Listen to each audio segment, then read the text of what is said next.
government corruption. We're all aware about this, and it's a situation that we deal with almost, I would say, on a daily basis. No? So there are a lot of problems in the education sector. I'm 100% sure na pagdating ng June, meron na namang kulang yung libro, kulang yung buildings. It would seem very awkward not to have any say at all, seeing all these government officials wasting public money. The only way for ordinary citizens to be able to get the services they deserve is to demand good governance from government officials.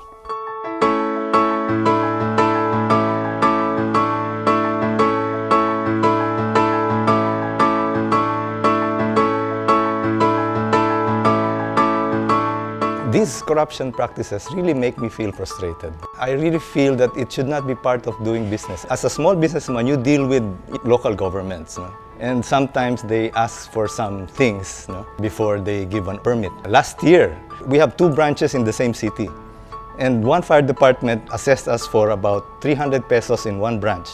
And the other fire department was asking for something that I didn't give him, and he assessed us for about 10,000 pesos. For the same size of store, the same city, but different locations. So it's pretty absurd. No? So what I did was, I just paid the 10,000. I never give in to bribes. If I have to pay it, I have to pay it.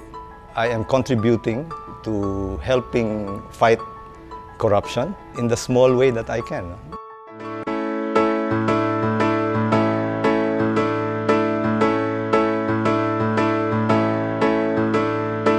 In the education sector, we have very limited resources. So it's very important that these limited resources are utilized well. So Checkmyschool, what we do is a combination of that digital technology and the modern people power.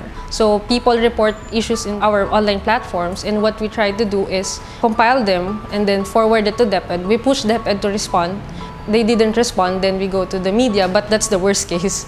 Well, Checkmyschool is basically working on before corruption happens. So because you have information provided, people, especially those who are planning to do corruption, they will get more conscious because you get information. So somehow it's easier for the people to trace if there's something going on which is not right.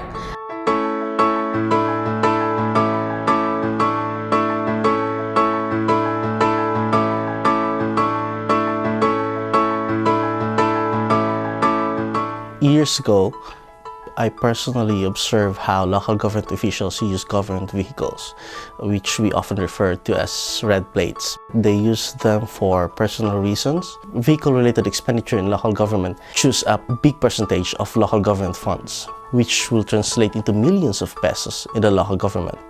And for a small city, this means a lot of money.